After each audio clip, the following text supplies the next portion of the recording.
he already knows that he's getting fed. How to tell the difference between a male betta and a female betta is what to do if your betta has swim bladder. You want to keep them in like a circle. You don't want their fins to be like all kind of pumped together.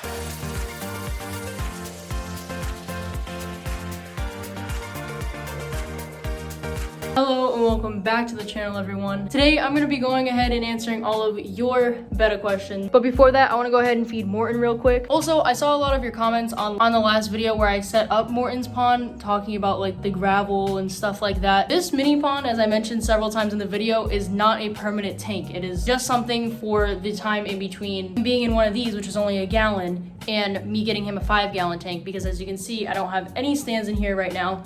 And I'm waiting to get those built and set up, and then once that happens, I can have a 5-gallon tank for Morton. But let's feed Morton real quick. See, he already knows that he's getting fed because he's just sitting over here waiting. Oh, way too much. I literally dropped way too much. Okay, I gotta clean that up, but yes, he is. See, he's obsessed. I gotta take some of the food out there real quick, and then we're gonna go to a different part of my apartment this time to film the rest of this video. Okay, so now we're in a different part of my apartment, finally, and I'll start filming more stuff like in other parts of my apartment besides the fish room pretty soon. But what color should we do? Dark blue, green, red? I think blue. No, green. I think that one. I think that one's good. All right, now that we got that figured out. So I screenshotted a bunch of your questions, and I wanted to do this video because I get so many questions and so many repeated questions on my betta videos regarding bettas. So I figured if I compiled it all into one video, it would kind of be easy to reference. Also, don't mind if you hear any background noise. The fridge is making noises and I don't really know why. Now, one of the main questions I got that I want to answer first is how to tell the difference between a male betta and a female betta. I'm just gonna put a picture up. I'm just gonna stand here and put a picture over me. Basically, a male is gonna have a fin on the very bottom of their stomach. Female is not gonna have. So I'll kind of have the pictures up and you can just kind of tell. And usually you can't sex a betta until they're a few months old. And sometimes even then it's still hard to tell. Also, if this video gets 1,500 likes, I'll go ahead and do a part 2 because I'm not able to answer every single question in this video. I had about 200 comments between YouTube and Instagram, all with questions, and some of them multiple questions, so I won't be able to do them all in this video. And if you have more questions, you can go ahead and leave them in the comments. This way here, if I do a part 2, it'll be easy to find all your questions. So I think I'll go ahead and put the question up here maybe, and I'll stand here, or should I stand over here and put the question there? I'll stand here. First question is, what should you do when transferring your betta from tank to tank? So I got this question a few different times, which really made me want to answer it, considering a lot of you clearly have this question.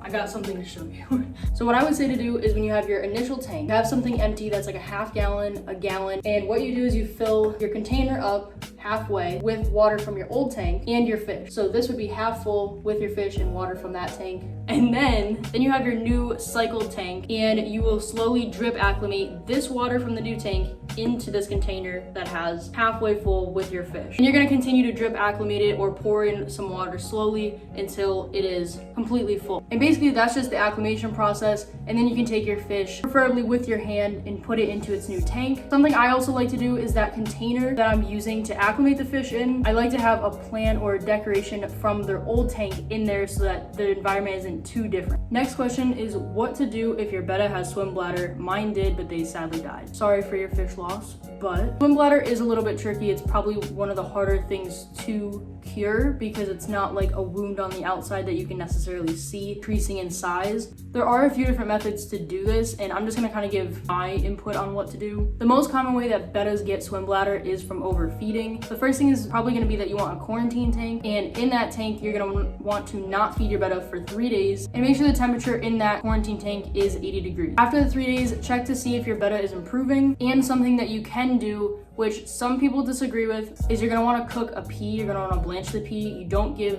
the pea skin, and then just a few tiny parts of the pea you're gonna feed to your betta, and that should help to make the betta go to the bathroom. You can feed the very small parts of the pea for a few days and see if that will help. Every fish is kind of different and gonna react to different medicines and stuff like that differently, so it's kind of a trial and error. There are a few other ways you can do it, and you can look those up online.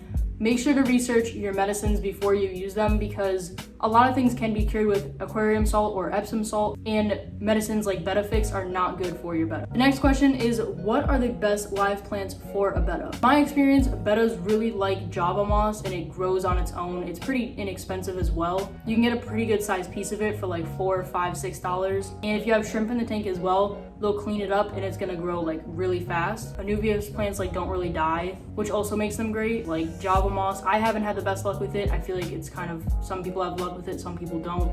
Java moss is another one. But those are just a few plants that bettas do like, and they're good for beginners as well. The next question is how to introduce female bettas into a sorority. So I also got this question a few different times, and I really wanted to address it because there are different methods on the internet, but personally I think there's one that probably works the best. So how you want to do this is you want to have your tank, and honestly the minimum for a sorority tank is probably going to be a 20 gallon. 29 gallon is more suitable, but a 20 gallon is probably the minimum. The biggest thing with a sorority is you want to introduce them all at the same time, and before you introduce them all into the tank, you want to introduce them to each other. So if you bought them from like Petco, PetSmart, and they're in those little cups, you want to keep them in like a circle for a few days so they can only see all the other bettas. This way here they can kind of get used to each other, and you can feed them while they're in there, but make sure to do water changes because that water does spike in ammonia very, very quickly. But you want them to be introduced to each other for a few days. It doesn't have to be the cups. If you have other containers like jars or something like that, you can also do that. And then what you're gonna wanna do is acclimate all of those bettas to the sorority tank. And after the acclimation process is done, you wanna add them all into the tank at the same time. But a few things with sorority tanks, you wanna make sure you have enough. You definitely wanna make sure you have enough hides and plants, because when they're first introduced, it's gonna take them a little bit to create their hierarchy, which basically means the leader betta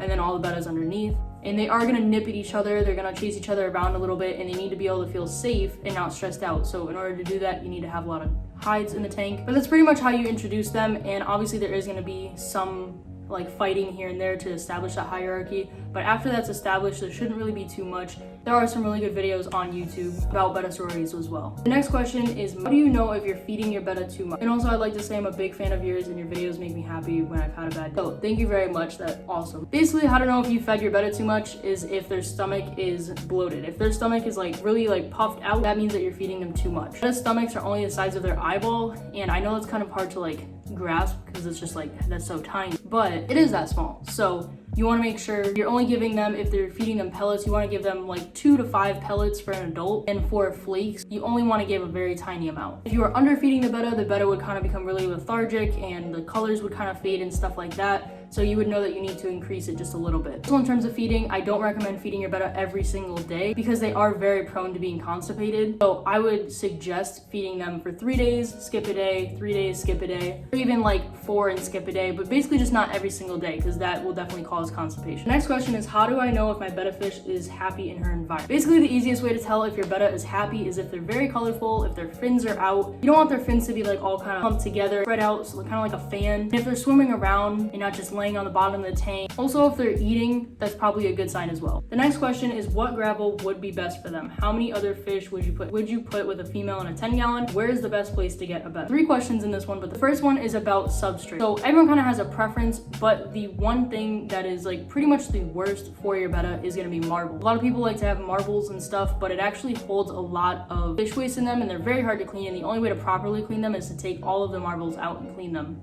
outside of the tank. I suggest sand because it is the easiest to clean, and betta can't get hurt on it from like Home Depot and stuff like that for only a few dollars. You do need to rinse it really, really well, but things like pool sand or play box sand, really good sands to get. And how many other fish can you put in a 10 gallon with a female? It depends on what fish, but you could do a school of neon tetras, have a snail and a few shrimp, or you can put a few mountain cloud minnows with a snail and some shrimp. I do plan to do a video on betta tank mates soon because I do have a lot of questions about them, but there are a few different options. And also, what is the best place to get bettas is a company online, probably something like Space City Fish, or your local fish store if they breed their own bettas. Things like Petco and PetSmart, those bettas come from basically fish factories, and they're usually not healthy. And as you guys have seen, like with Morton, they kind of get sent to the stores at way too young of an age. That can cause a lot of problems. Basically just try to find ethical like betta breeders. The next question is, why does my betta only like to be near the sides of the tank? So it could be a few different things. One, there could be something outside of that side of the tank that's really interesting to your betta. Also, the flow could be too much in the tank, and so the betta knows that if it swims decorations to the middle of the tank that it's going to get pushed down, or there could just be not enough decorations or plants for your betta to hide in the middle, so it doesn't really feel safe. Those are just a few things that I can think of. Also, if you have other fish in the tank, it could be avoiding those fish. The next question I got is, I learned on Google that betta fish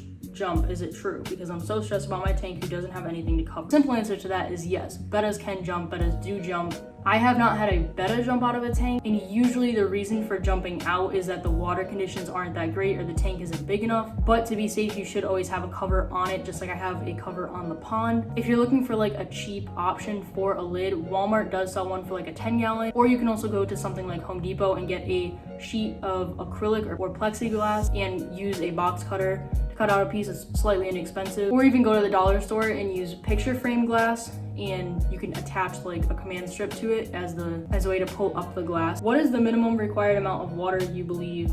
For a betta, I found a 3.5 gallon, but then there's a 5 gallon that I would have to wait longer when getting. For me personally, I would say a 3 gallon is the absolute minimum. However, I've noticed that bettas thrive and are the happiest in at least a 5 gallon because it gives them enough swim room. You can have plenty of plants and decorations in there. You could also have a few tank mates as well. Like for example, in Mufasa's tank, I had 2 cherry shrimp. It worked out really well and it kind of kept everything clean. So if you want the 3.5 gallon, you can get it, but I would really recommend a 5 gallon is like the best size for a betta. Next question is why bettas change their colors. So some bettas, mostly koi bettas, have a gene called the jumping gene, and basically it makes them change colors. Some only change colors once in their life. Sometimes you'll buy a red, black, and white betta, you'll bring it home and it'll change blue, purple, and green. Now, not all bettas change colors and not all bettas have this gene. However, mostly kois are the ones that have that gene. And also baby bettas will change colors as they grow up, but once they become an adult, they usually don't change colors. Again, unless they have the jumping. What tank mates have you had the best luck? I've only had a few tank mates with bettas, but I would definitely say that cherry shrimp are a really good option. I had 2 of them in my tank with Mufasa,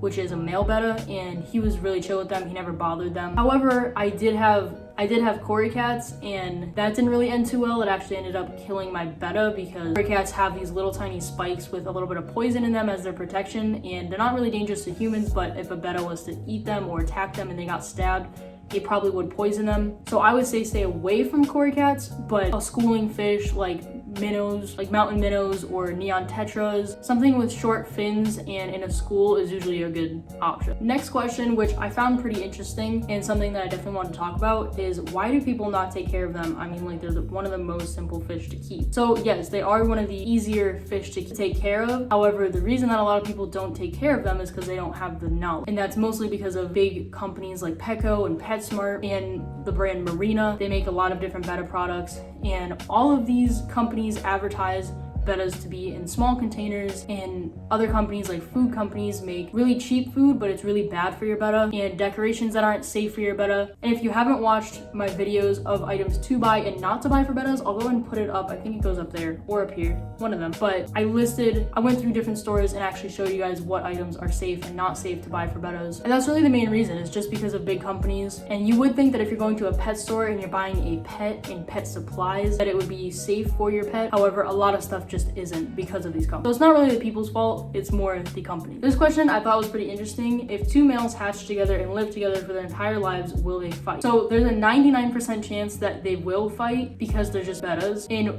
even if they came from the same spawn and they were raised together and everything like that, they would still fight because their instincts are to fight. They're very territorial. If you guys didn't know, bettas names are actually also Siamese fighting fish, like they're actually fighting fish. How long do they live? So bettas can live anywhere from 2 to 5 years. Obviously there can be some bettas that live shorter or longer, but the majority of bettas I feel live 3 to 4 years. Although compared to when I was a kid, I feel like their lifespan is shortened, and that's probably from a lot of breeding in these fish factories. I definitely kept bettas alive for 3, 4, 5 years in a 1-gallon bowl with no heaters, no filters, anything like that. And although that wasn't the proper setup, they still did live that long and they thrive. However, nowadays I feel like bettas are a lot harder and they kind of die off sooner from having a lot of different diseases and just things wrong with them when they're born. Does a betta making a bubble nest without a female mean they're happy or just really bored. So male bettas will create bubble nests, and it's actually a good thing. It means that they're happy. Also can mean that they are ready to breed. So if you have that option and you want to do that, then that's also a good sign. But it does just mean that they're happy and content in their environment. So that was all the questions that I had to answer today. I hope this answered some questions that you may have had. If you have more questions, you can also check out a betta playlist that I do have. I'll probably attach it somewhere up here. Thank you for everyone who asked questions. 1,500 likes and I will do a part 2 and answer more of your betta fish questions. Other than that, I will see you guys in the next video.